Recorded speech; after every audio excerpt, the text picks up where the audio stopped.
하나님의 말씀은 에베소서 3장 17절 하반절부터 19절 상반절까지입니다. 17절 하반절부터 19절 상반절까지 함께 읽으시겠습니다. 너희가 사랑 가운데서 뿌리가 밝히고 터가 굳어져서 능히 모든 성도와 함께 지식에 넘치는 그리스도의 사랑을 알고 그 너비와 길이와 높이와 깊이가 어떠함을 깨달아 여기까지죠. 에베소서 강의 33번째 시간입니다. 에베소서 3장 17절 하반절부터 19절 상반절까지 이 본문을 가지고 사랑이라는 제목을 함께 나누기를 원합니다. 부제목은 모든 성도와 함께입니다. 설교 제목이 사랑입니다. 여러분 한국에 계실 때 아니면 미국에서라도요, 젊은 시절 어떤 노래들을 많이 부르셨습니까? 물론 찬송가 많이 부르셨죠. 찬송가 말고 어떤 노래들을 많이 부르셨습니까? 네. 저는 대학 시절에 사랑했어요, 이 노래 아시나요? 네, 김현식의 사랑했어요. 이문세의 사랑이 지나가면 아십니까? 조덕배의 그대 내 맘에 들어오면은, 이거보다 좀 비트가 강한 거는요, 조태선의 이별 느낌입니다. 이 곡 아십니까? 난 아직도 그대 사랑하는데. 우리가 가장 많이 불렀던 노래들 대부분의 가사에는 사랑이라는 내용이 들어가 있습니다. 그렇죠? 영화나 드라마도 다르지 않습니다. 사랑을 빼놓고는 말을 할 수가 없어요. 대부분이 다 사랑 이야기가 들어있어요. 어떤 장르의 영화나 드라마라도 사랑의 에피소드가 짧게라도 들어가 있습니다. 아마도 사랑이 우리 삶에서 가장 중요한 자리를 차지하고 있기 때문에 그럴 것 같아요. 드라마 얘기를 또 해야 되는데요. 제가 감명 깊게 본 드라마가 나의 아저씨입니다. 3번쯤 본 것 같아요. 처음부터 끝까지를. 그 영화는 참 어른들의 사랑을 이야기하고 있습니다. 그런가요? 아직 안 보신 분은 내일부터 보시기 바랍니다. 아무것도 가진 것이 없는, 그래서 희망은 도저히 생각할 수조차 없는, 쳐다보기만 해도 가슴 아픈 한 젊은이를 참 어른들이 사랑하는 그 그림이 그려져 있어요. 그렇게 사랑으로 사랑을 가르칩니다. 마지막 장면 기억하시는 분들도 있으실 텐데요. 뒤를 돌아보며 활짝 웃는 이 젊은이의 얼굴에서 우리는 그 사랑을 봅니다. 자기가 배운 사랑.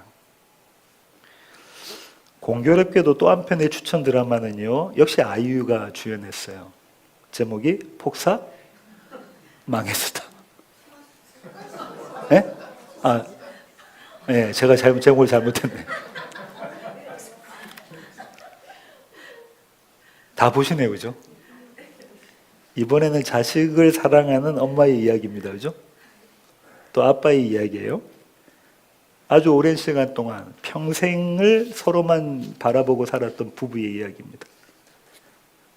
그리고 그 부모님의 사랑을 조금씩 알아가는 자녀들의 이야기가 담겨져 있습니다. 모두가 인생을 담은 이야기고요. 사랑을 담은 인생 이야기입니다. 두 드라마 모두 사랑이 사랑을 낳는 모습을 그리고 있어요. 사랑은 볼 수 있고 들을 수 있다는 겁니다. 사랑이 사랑을 낳는다는 것은 사랑은 볼 수 있고 들을 수 있다는 거예요. 사랑은 손에 잡히는 것입니다. 그래서 사랑은 배울 수 있는 겁니다. 또한 먼저 사랑이 있어야 다음 사랑이 있을 수 있어요. 사랑이 없으면 사랑할 수가 없어요. 사랑은 그런 것입니다. 오늘 나눌 내용이 이 사랑, 특별히 배우는 사랑에 관한 것입니다. 지금 우리는 에베소 교회를 위한 사도의 기도를 살펴보고 있는 중입니다.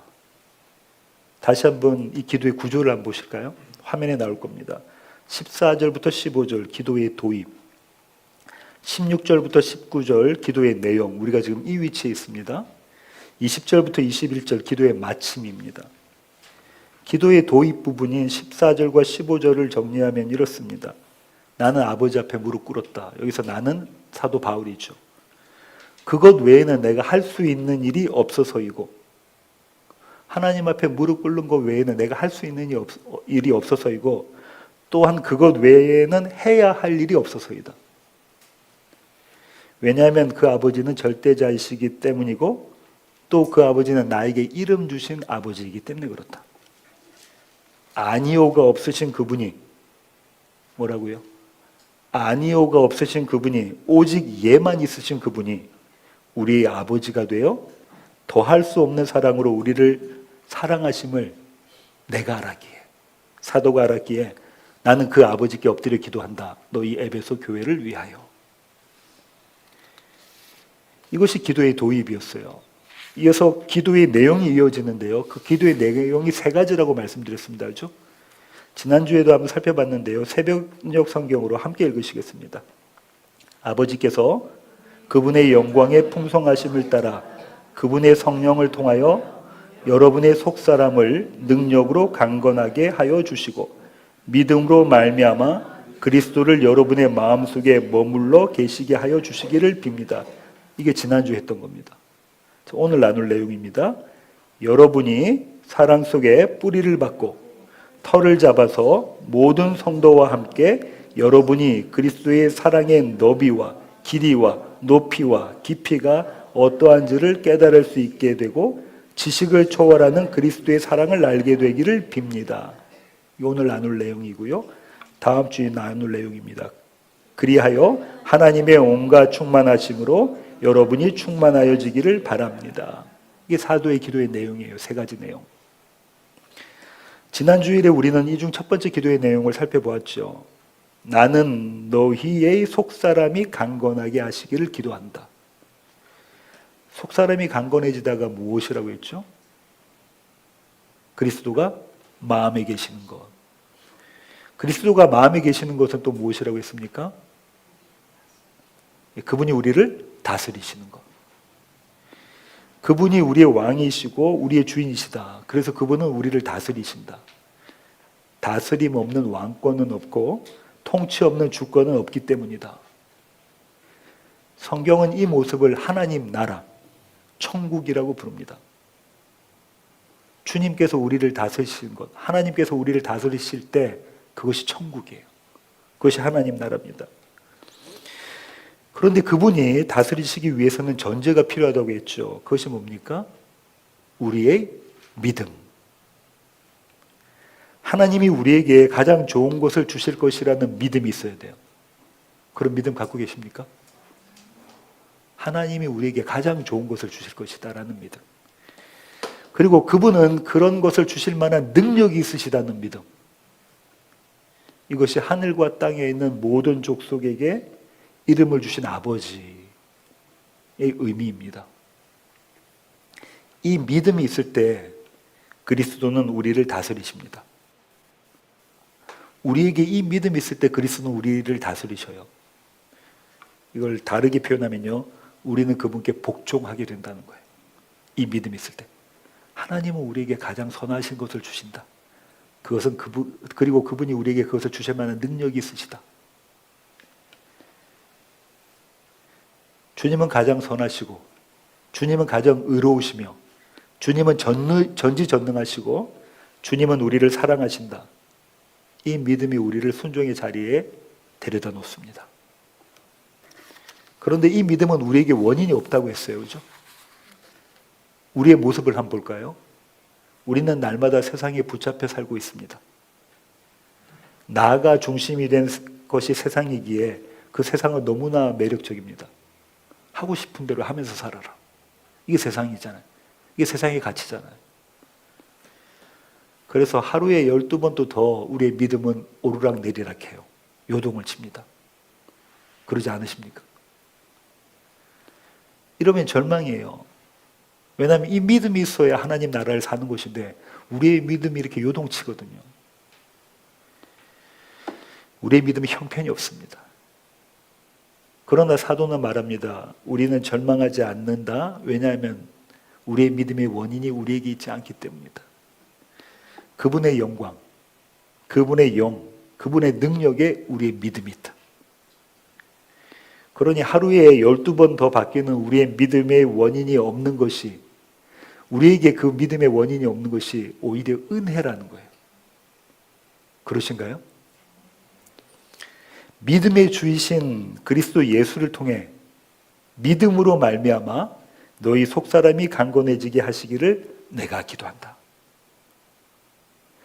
믿음의 원인이신 주 예수 그리스도를 통해서, 믿음의 주체가 예수 그리스도라는 거예요. 믿음으로 인해, 나의 믿음으로 인해 너희 속사람이 강건해지기를 기도한다. 우리의 속사람이 강건해지기를 기도한다는 거예요. 여기까지가 지난주에 나눴던 기도의 첫 번째 내용입니다. 오늘 보면은 기도의 두 번째 내용인데요. 한글 개역 개정 성경은 18절과 19절을 뒤바꿔서 번역했어요. 새 번역은 바르게 번역되어 있습니다.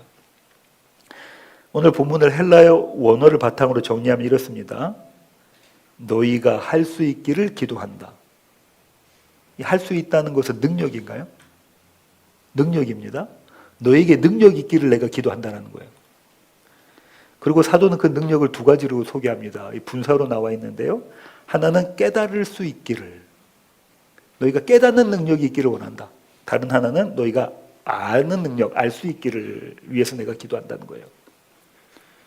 무엇을 깨달을 수 있기를 기도한다죠? 그 너비와 길이와 높이와 깊이를, 그 사랑의, 하나님의 사랑의 너비와 길이와 높이와 깊이가 어떠한지를 너희가 깨달아 알 수 있기를 원한다. 모든 성도와 함께. 지식에 넘치는 그리스도의 사랑을 너희가 알기를 원한다. 알 수 있기를 원한다. 그런 능력이 너희에게 있기를 원한다. 이렇게 기도한다는 거예요. 그런데 이 할 수 있기, 다시 말하면 능력의 전제를 미리 두고 시작해요, 사도가. 그 전제가 사랑 안에서 뿌리가 박히고 터가 굳어져서, 이걸 전제를 두고 이제 이 기도를 하고 있는 거예요. 사랑 안에서 뿌리가 박혔다는 것은 저와 여러분이 무엇을 먹고 자란다는 겁니까? 사랑. 무엇을 생산한다는 거죠? 사랑. 사랑 안에서 뿌리가 박혔다는 것은요, 하루하루 그 사랑으로 살아간다는 거예요. 또한 사랑 안에서 터가 굳어졌다는 것은요, 사랑을 기초로 해서 건물이 올라간다는 겁니다. 사랑 위에 한 층 올라가고, 또 사랑 위에 또 한 층 올라가고, 그렇게 저와 여러분이 건물로 지어져 간다는 거예요. 그럼 사랑이 없으면 어떻게 될까요? 사랑이 없으면 뿌리는 말라버려요. 죽어버립니다. 사랑이 없으면 건물은 무너집니다. 사랑이 없으면 살아도 산 것이 아니다라는 거예요. 너희가 바쁘게 일상을 지내고 보내고 있지만, 열심을 내고 있지만 하나님의 사랑이 없다면 너희가 살아도 산 것이 아니다. 성도의 삶은 사랑으로 사는 삶이라는 거예요. 그 사랑이 하나님의 사랑입니다. 사도는 골로새 교회에게 보내는 편지에 이 사랑을 그리스도 예수라고 표현했어요. 사랑 대신에 그리스도 예수라고 바꿔버렸어요. 골로새서 2장 6절부터 7절을 새 번역 성경으로 함께 읽으시겠습니다.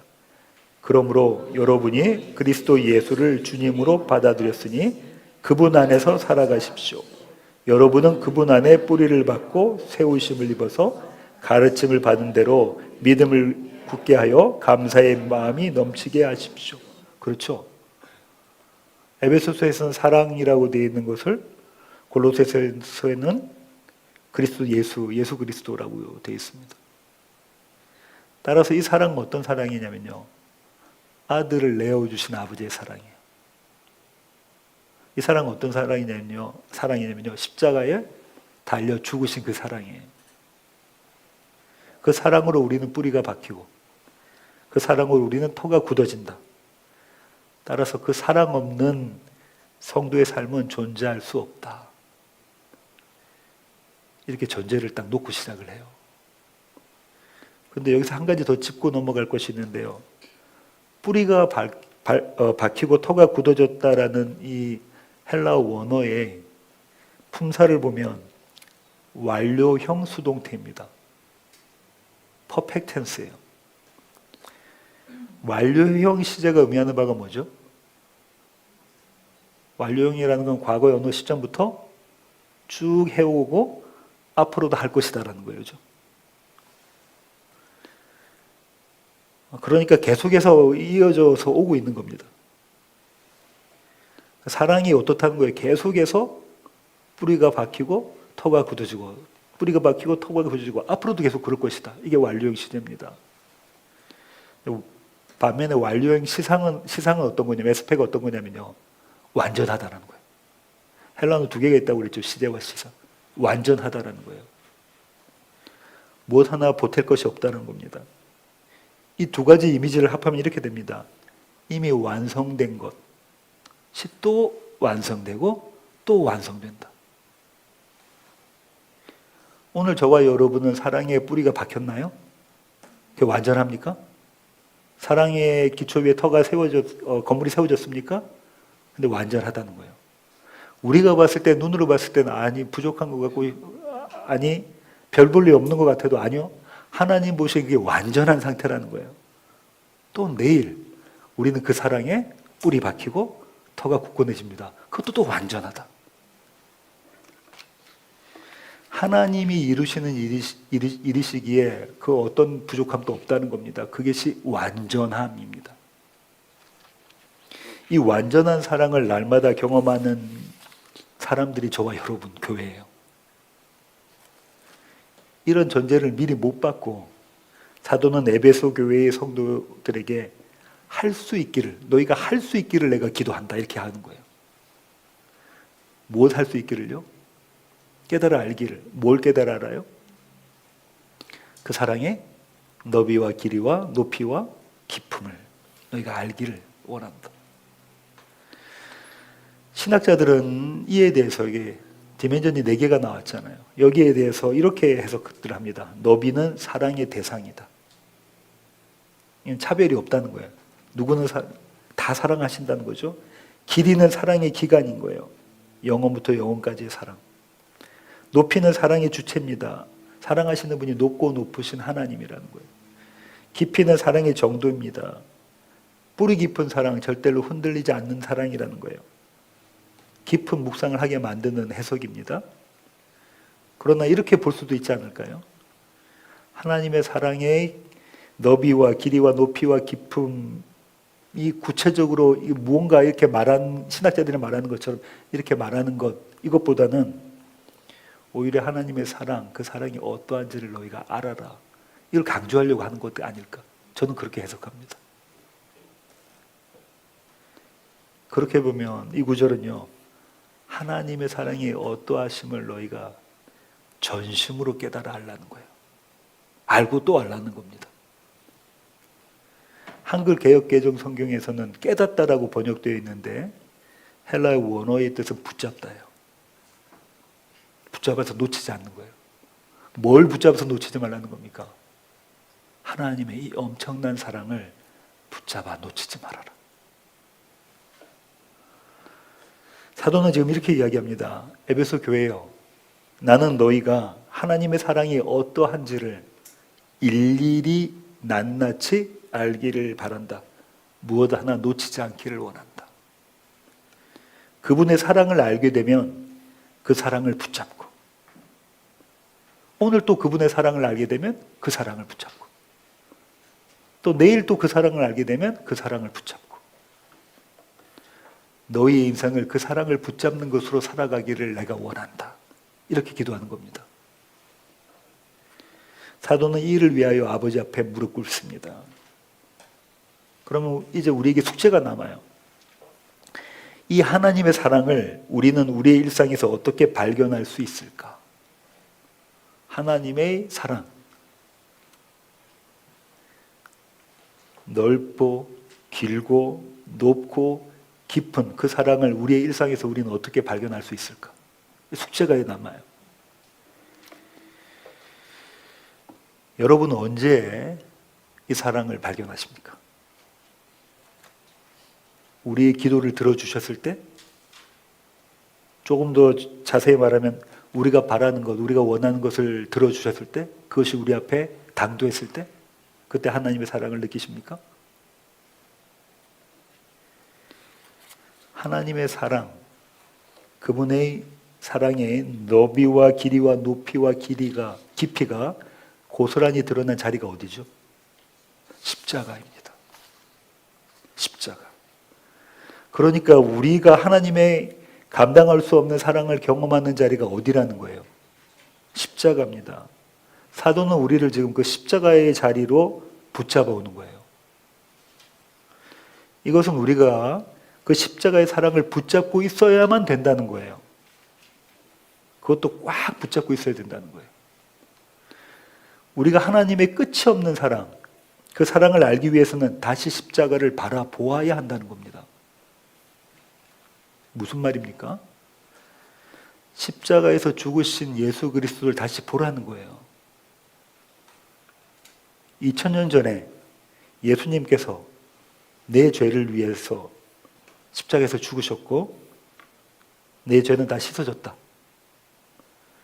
이런 기억을 되살리라는 겁니까? 2000년 전에 예수님이 이스라엘의 나사렛에서 태어나셨고 십자가에서 죽으셨어. 그것으로 내 죄는 다 씻어졌어. 이 기억을 되살리라는 건가요? 아닙니다. 십자가에 달리신 그리스도를 보라는 것은요, 우리가 그 십자가 앞에 선다는 거예요. 그분이 아니라 우리가 그 십자가에 달려야 하는 죄인이라는 사실을 본다는 거예요. 날마다. 그러면 이렇게 질문하실 수 있습니다. 목사님 무슨 말이에요? 우리 죄는 이미 다 해결된 것 아닙니까? 그런데 십자가 앞에 왜 우리가 다시 서야 되죠? 맞는 말씀이에요. 우리의 죄는 이미 다 해결됐어요. 과거의 죄뿐만 아니라 미래에 우리가 앞으로 짓게 될 모든 죄가 다 영단번에 다 속죄가 되어졌습니다. 그러나 우리는 십자가 앞에 다시 서야 돼요. 날마다. 십자가 앞에 우리가 서는 이유는요, 우리가 죄인이기 때문에 그렇습니다. 따라서 십자가 앞에 선다는 것은요, 나의 죄를 본다는 얘기예요. 그 죄는 이미 다 깨끗이 씻어졌어요. 근데 십자가 앞에 선다는 것은요, 나의 죄를 본다는 거예요. 여기서 다시 신학의 기초로 돌아가 보겠습니다. 죄가 뭐죠? 성경은 죄를 뭐라고 합니까? 하나님을 모르는 것, 그죠? 그분을 믿지 않는 것이 죄예요. 그분을 믿지 못하게 누구를 믿습니까? 나를 믿어요. 그분을 믿지 못하게 세상을 믿습니다. 그것이 죄입니다. 첫사람 아담과 하와가 그랬습니다. 그들은 하나님을 믿지 못했어요. 하나님이 그들에게 말씀을 주셨습니까? 주셨나요? 선악을 알게 하는 나무의 열매를 먹으면 너희가 정녕 죽으리라. 말씀을 주셨음에도 그들은 그 말씀이 그들에게 진리가 되지 못했어요. 그래서 자신들이 하나님 되려고 선악과에 손을 내밀었죠. 죄는 내가 내 삶의 주인이 되는 겁니다. 하나님의 통치가 거부가 되는 것이 죄입니다. 내 삶의 자리가 더 이상 하나님 나라가 아닌 것이 되는 게 죄예요. 우리가 알고 있는 죄들 있잖아요. 누굴 미워하고, 누굴 시기하고, 안 좋은 소리 하고 하는 모든 것들은 하나님을 믿지 못하는 죄의 결과들인 거죠. 그럼 한번 보세요. 우리가 죄인인가요? 하나님을 믿으세요. 24시간 365일 여러분의 인생의 전 과정 가운데 하나님 믿으십니까? 저는 그러지 못해요. 저는 저를 믿을 때가 많습니다. 저는 제가 가장 제 삶의 중심이 될 때가 많아요. 십자가 앞에 선다는 것은요, 내가 그런 죄인임을 인정하는 것입니다. 그리고 그런 나의 죄가 죽을 만큼, 그것도 영원히 죽을 만큼의 수준이라는 것을 인정하는 거예요. 어떤 죄가요? 하나님을 믿지 않는 거예요. 나를 믿는 것이 그렇다는 거예요. 그분의 원함대로가 아니라 나의 원함대로 사는 것이 그렇다는 거예요. 영원히 죽을 만한 죄라는 겁니다. 마땅히 죽을 만한 죄라는 거예요. 왜죠? 왜 우리가 하나님을 믿지 않는 것이 영원히 죽을 만한 죄가 됩니까? 많은 분들이 이렇게 말씀을 하세요. 그분은 너무 높으신 분이기에 그분에게 죄를 지었기 때문에 그렇다. 우리가 대통령한테 죄를 지는 거하고 옆집 친구한테 죄를 지는 거하고 다르다는 거예요. 그분은 너무 높으신 분이기 때문에 그분의 앞에 죄를 지었으니까 우리는 영원한 사망이 마땅하다. 이건 명목상으로 보면 이 해석이 맞아요. 근데 본질상 해석은 그렇지 않아요. 어떤 거냐면요. 하나님으로부터 떠나 있는 것이 사망입니까? 그런가요? 그분이 생명이십니까? 그럼 그분에게부터 떠나 있는 게 사망입니까? 그럼 이미 사망 선고가 나버린 거예요. 하나님을 믿지 못하면 어떻다고요? 영원한 사망이라는 거예요. 세상의 사람들은 딱 두 부류입니다. 그죠? 하나님을 믿고 생명 가운데 있거나 하나님을 믿지 않고 사망 가운데 있거나.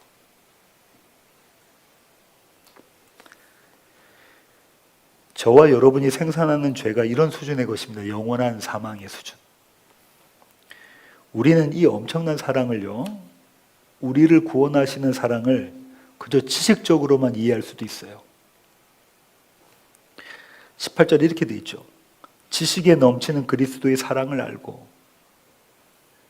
여기서 넘치다라고 번역되어 있는 헬라어의 단어의 원어의 뜻은 어떤 거냐면 초월하다예요. 능가하다, 뛰어넘다 이런 뜻입니다. 풍성이 넘치는 그게 아니에요. 그러니까 그리스도의 사랑은요, 우리의 지식을 뛰어넘는 사랑입니다. 그분의 십자가의 사랑은 우리가 도저히 상상조차 할 수 없는 그런 사랑이에요. 우리 같으면 그렇게 안 한다는 거예요. 동시에 그 사랑은요, 지식에만 멈춰있는 사랑이 아니라는 거예요. 전인격적으로 경험하는 사랑이라는 겁니다. 머리로만 알고 예수님이 나를 위해서 십자가에서 돌아가서 죽으셨지, 그분은 나를 사랑하셔, 이렇게만 머리로만 알고 있는 그런 사랑이 아니라는 거예요. 전인격적으로 경험되는 사랑이라는 거예요. 이 지식에 넘치는 사랑을 경험한 한 여인을 만나보기를 원합니다. 누가복음 7장 36절부터 47절입니다. 제가 읽겠습니다.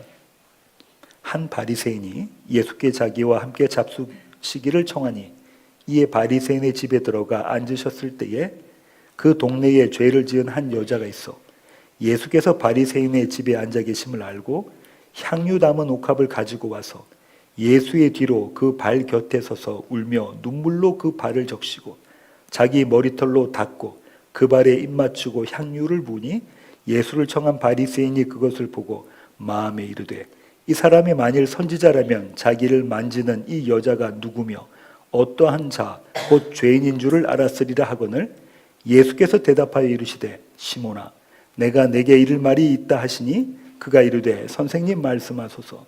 이르시되 빚 주는 사람에게 빚진 자가 둘이 있어 하나는 500데나리온을 졌고 하나는 50데나리온을 졌는데 갚을 것이 없으므로 둘 다 탕감하여 주었으니 둘 중에 누가 그를 더 사랑하겠느냐.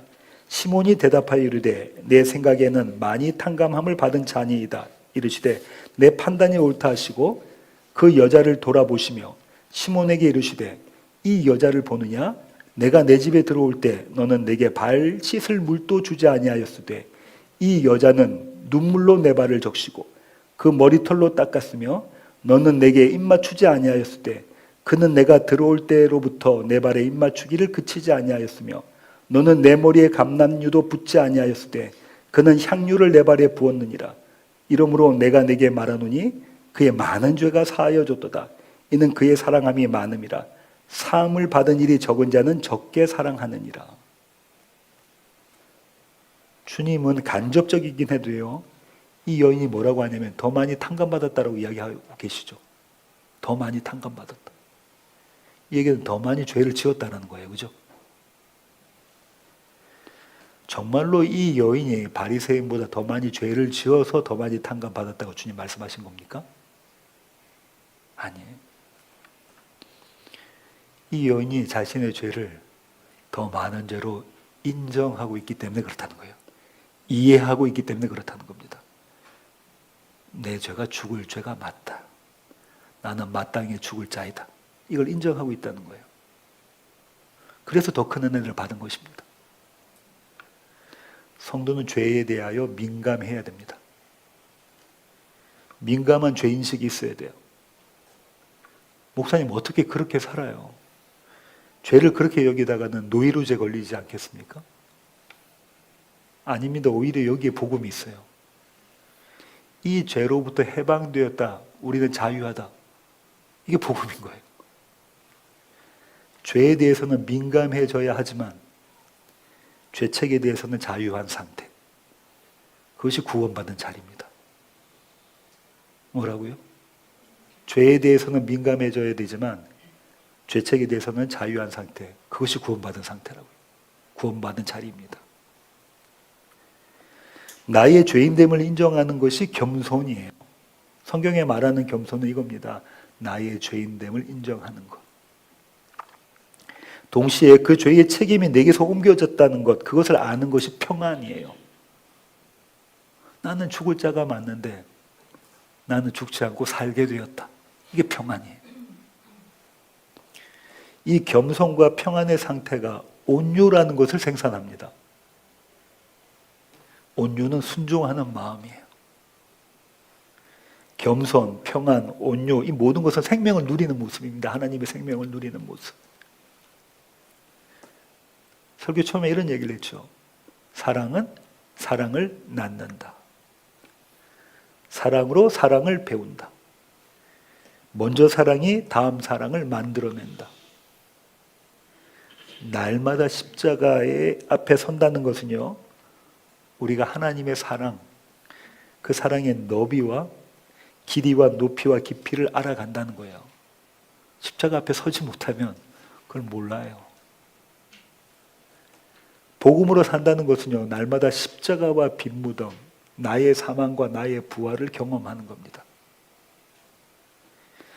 나의 사망과 부활이 경험되는 것이 복음으로 사는 삶이에요. 그래서 다윗이 뭐라고 고백하냐면, 주님, 구원의 감격을 회복시켜 주십시오. 언제 그 고백하죠? 나단 선지자가 다윗의 죄를 고발할 그때, 주님 앞에 무릎 꿇고 그때. 지난 시간에 저는요, 저의 부족함과 모자람을 말씀드렸습니다. 말 한마디에도 기분 상하기도 하고 마음이 불편해지는 모습이 제 모습을 말씀드렸어요. 목사가 된 시점부터만 생각해 보아도 제 모습은 그때나 지금이나 별반 차이가 없어요. 다르지 않습니다. 여전해요. 힘든 이야기들을 만약에 들리면 감당하지를 못해요. 그렇다고 그때의 저와 지금의 제가 똑같다는 말씀을 드리는 게 아닙니다. 많이 달라요. 이전에는 어떻게 했냐면 모두 다 남의 탓을 했어요. 그 사람이 잘못했다. 이전에는 어떻게 했냐면 제가 왕이 됐어요.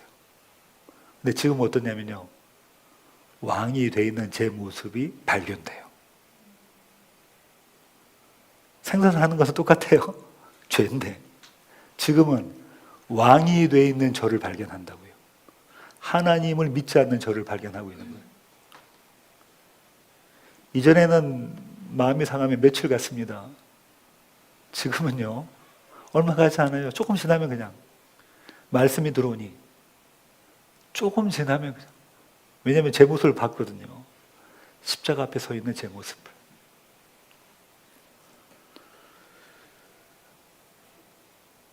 내가 나의 죄를 본다는 것, 그건 어떤 의미냐면요, 그리스도의 은혜를 경험한다는 거예요. 그런가요? 내가 나의 죄를 본다는 것은 그리스도의 은혜, 그분의 사랑을 경험하는 겁니다. 죄에 대해서 더 민감해져요. 죄책에 대해서 더 자유로워집니다. 이게 뭐냐면 더 많이 탕감받았다는 거예요. 날마다 우리는 더 많이 탕감받은 자임을 깨달아 하는 거예요. 그게 복음으로 사는 겁니다. 성화는요, 우리가 더 나은 신앙인이 되고자 열심으로 노력하는 게 아니에요. 우리의 모습 속에서 일하신 하나님을 보는 것이 성화입니다.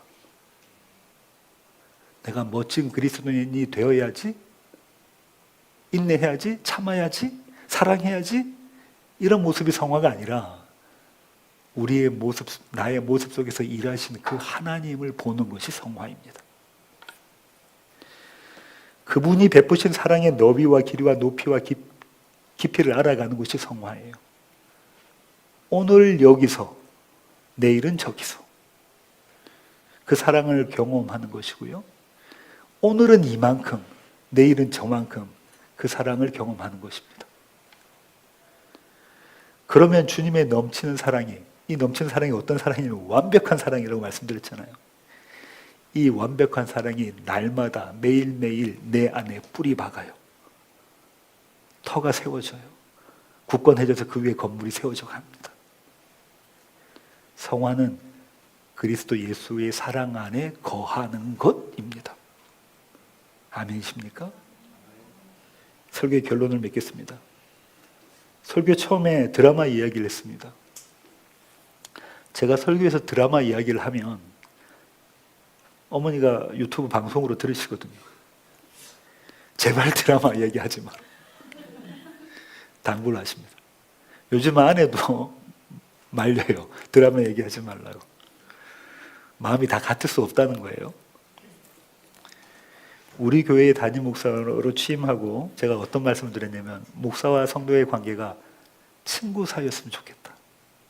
이런 말씀을 드린 적이 있어요. 친구 사이였으면 좋겠다. 친구 사이는 마음을 나눌 수 있습니까?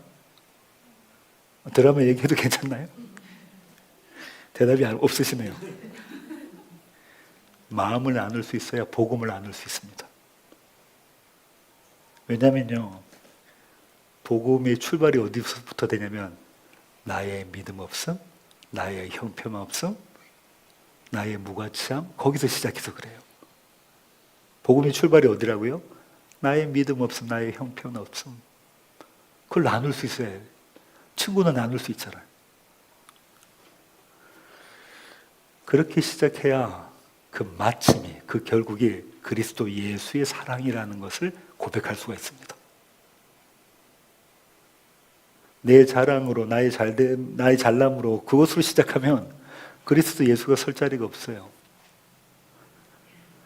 나의 연약함, 나의 넘어짐, 나의 부족함으로부터 시작해야 마지막은 그리스도 예수의 사랑이 높여집니다. 그걸 나눌 수 있는 것이 교회예요. 그러니까 복음 안에서 친구됨이 교회입니다. 복음 안에서 저와 여러분이, 여러분과 여러분이 친구 되는 것이 그것이 교회예요.